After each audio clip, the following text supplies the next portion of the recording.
ವಿಧಿ 6 ಜನರ ಬದುಕಿನಲ್ಲಿ ಈಗ ಆಟ ಆಡಿರುವಂಥದ್ದು. ನೆಲಮಂಗಲದಲ್ಲಿ ಸರಣಿ ಅಪಘಾತ, 6 ಮಂದಿ ಸಾವು. ಆಕ್ಸಿಡೆಂಟ್ನಿಂದಾಗಿ ಕಿಲೋಮೀಟರ್ ಗಟ್ಟಲೆ ಟ್ರಾಫಿಕ್ ಜಾಮ್ ಉಂಟಾಗಿದೆ. 3 ಕ್ರೇನನ್ನು ಬಳಸಿ ಕಾರನ್ನು ತೆರವುಗೊಳಿಸಬೇಕಾಗಿದೆ.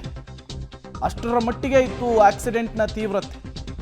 ಅದರಲ್ಲೂ ಕೂಡ ಕಂಟೈನರ್, ಬೃಹದಾಕಾರದ ಕಂಟೈನರ್, ಟನ್ ಗಟ್ಟಲೆ ತೂಕ ಇರುವಂತಹ ಕಂಟೈನರ್, ವೋಲ್ವೋ ಕಾರಿನ ಮೇಲೆ ಬಿದ್ದಿರುವಂತಹದ್ದು. ರಭಸವಾಗಿ ಸರಕು ತುಂಬಿರುವಂತಹ ಕಂಟೈನರ್ ಅದು. ಅದನ್ನು ಮೇಲಕ್ಕೆತ್ತೋದಕ್ಕೆ ಸಾಕಾಗಿ ಹೋಗ್ಬಿಟ್ಟಿದೆ. ಅದರ ಅಡಿಯಲ್ಲಿ ಸಿಲುಕಿಕೊಂಡವರ ಪರಿಸ್ಥಿತಿಯನ್ನು ನೋಡಿ ಪೊಲೀಸರು, ಸ್ಥಳೀಯರು ಒಂದು ಕ್ಷಣ ದಂಗಾಗಿಬಿಟ್ಟಿದ್ದಾರೆ. ಆ ಪರಿಸ್ಥಿತಿಯಲ್ಲಿ 6 ಜನರ ಶವ ಸಿಕ್ಕಿರುವಂಥದ್ದು ನೋಡಿ. ಸಂಪೂರ್ಣವಾಗಿ ಅಪ್ಪಚ್ಚಿ ಆಗಿರುವಂಥದ್ದು ಕಾರು. ಆ ಕಾರಿನ ಒಳಗಿದ್ದವರ 6 ಜನರ ಪರಿಸ್ಥಿತಿ ಹೇಗಿರಬೇಡ. ಈಗ ಕುಟುಂಬಸ್ಥರಿಗೂ ಕೂಡ ಮಾಹಿತಿಯನ್ನು ತಲುಪಿಸುವಂತಹ ಕೆಲಸ ಆಗಿದೆ. ಮತ್ತೊಂದು ಕಡೆ ನೆಲಮಂಗಲ ಹೇಳಿ ಕೇಳಿ ಯಾವಾಗಲೂ ಬ್ಯುಸಿ ಇರುವಂತಹ ರಾಷ್ಟ್ರೀಯ ಹೆದ್ದಾರಿ, ಇಲ್ಲಿ ಈಗ 10 ಕಿಲೋಮೀಟರ್ ಗಟ್ಟಲೆ ಟ್ರಾಫಿಕ್ ಜಾಮ್ ಉಂಟಾಗಿರುವಂಥದ್ದು. ಈ ಬೆಂಕಿ ಪಟ್ಟಣದ ಸಾಲು ಯಾವ ರೀತಿ ಇರುತ್ತೋ ಆ ರೀತಿಯಲ್ಲಿ ಜೋಡಿಸಿಟ್ಟ ರೀತಿಯಲ್ಲಿ ಈಗ ಟ್ರಾಫಿಕ್ ಜಾಮ್ ಉಂಟಾಗಿದೆ. ಮೂವ್ ಮಾಡೋದಕ್ಕೂ ಕೂಡ, ಗಾಡಿ ಮೂವ್ ಆಗೋದಕ್ಕೂ ಕೂಡ ಗಂಟೆಗಟ್ಟಲೆ ಕಾಯಬೇಕಾದಂತಹ ಪರಿಸ್ಥಿತಿ. ಅದರಲ್ಲೂ ಕೂಡ ಇವತ್ತು ವೀಕೆಂಡ್ ಬೇರೆ. ದೊಡ್ಡ ಮಟ್ಟದ ಟ್ರಾಫಿಕ್ ಜಾಮ್ನಿಂದ ವಾಹನ ಸವಾರರು ನರಕವನ್ನು ಅನುಭವಿಸ್ತಾ ಇದ್ದಾರೆ. ಮತ್ತೊಂದು ಕಡೆ ತೆರವು ಕಾರ್ಯಾಚರಣೆ ಹೇಗಿತ್ತು ಅನ್ನೋದನ್ನು ಕೂಡ ನೀವು ಗಮನಿಸ್ತಾ ಇದ್ದೀರಿ. ನೀವು ಕೂಡ ವಿಜುವಲ್ಸನ್ನು ಗಮನಿಸ್ತಾ ಇದ್ದೀರಿ. ವೋಲ್ವೋ ಕಾರನ್ನು 2 ತಿಂಗಳ ಹಿಂದಷ್ಟೇ ಪರ್ಚೇಸ್ ಮಾಡಿದರು. ಆ ಸಂದರ್ಭದಲ್ಲಿ ಈ ಕುಟುಂಬದಲ್ಲಿ ಸಂಭ್ರಮ ಸಡಗರ ಹೇಗಿತ್ತು ಅಂಥೇಳಿ ಬೇಸಿಕ್ಲಿ ಉದ್ಯಮವನ್ನು ನಡೆಸ್ತಾ ಇದ್ದರು ಇವರು. 100 ಜನರಿಗೆ ಉದ್ಯೋಗವನ್ನು ಕೊಟ್ಟಿದ್ದರು. ಈಗ ಅವರು ರಸ್ತೆ ಅಪಘಾತದಲ್ಲಿ ಸಾವನ್ನಪ್ಪಿರುವಂಥದ್ದು. ಒಂದೇ ಕುಟುಂಬದ 6 ಜನ, ಇದೇ 6 ಜನ ಪ್ರವಾಸಕ್ಕೂ ಕೂಡ ಹೊರಟಿದ್ರು.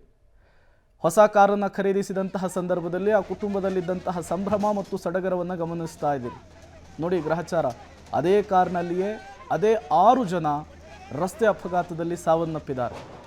ಇಷ್ಟಪಟ್ಟು ತೆಗೆದುಕೊಂಡಂತಹ ಕಾರು ಸಂಪೂರ್ಣವಾಗಿ ನಜ್ಜುಗುಜ್ಜಾಗಿದೆ. ಅದೇ ಕಾರ್ನಲ್ಲಿಯೇ 6 ಜನರು ಕೂಡ ಉಸಿರು ಚೆಲ್ಲಿರುವಂಥದ್ದು. ಬಿಳಿ ಬಣ್ಣದ ವೋಲ್ವೋ ಕಾರ್, ಮೂಲತಃ ವಿಜಯಪುರದವರಿರೋರೆಲ್ಲರೂ ಕೂಡ ಬೆಂಗಳೂರಿನಲ್ಲಿ ಬದುಕನ್ನು ಕಟ್ಕೊಂಡಿದ್ರು. ಮತ್ತಷ್ಟು ಡೀಟೇಲ್ಸನ್ನು ಕೊಡ್ತಾರೆ ಪ್ರಕಾಶ್, ದೂರವಾಣಿ ಸಂಪರ್ಕದಲ್ಲಿ ಜಾಯ್ನ್ ಆಗಿದ್ದಾರೆ. ಪ್ರಕಾಶ್, 6 ಜನರು ಕೂಡ ವಿಜಯಪುರದವರು, ಬೆಂಗಳೂರಿನಲ್ಲಿ ಬದುಕು ಕಟ್ಕೊಂಡಿದ್ರು.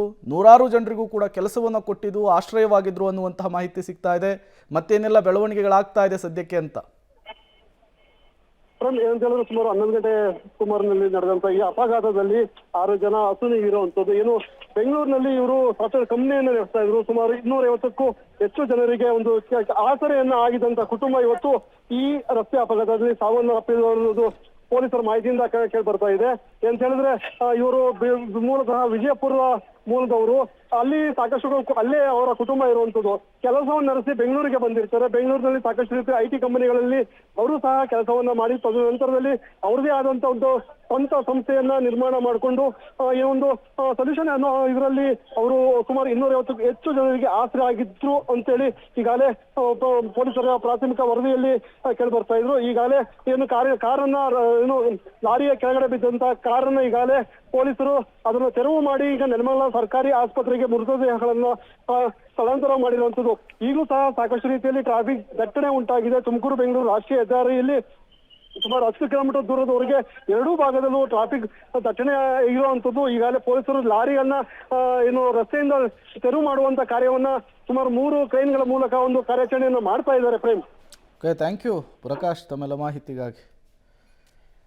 2 ತಿಂಗಳ ಹಿಂದಷ್ಟೇ ಕಾರನ್ನು ಖರೀದಿಸಿದಂತಹ ಕುಟುಂಬ ಅದೇ ಕಾರ್ನಲ್ಲಿಯೇ ರಸ್ತೆ ಅಪಘಾತದಲ್ಲಿ ಸಮಾಧಿಯಾಗಿರುವಂತಹ ಘಟನೆ ನಡೆದಿದೆ.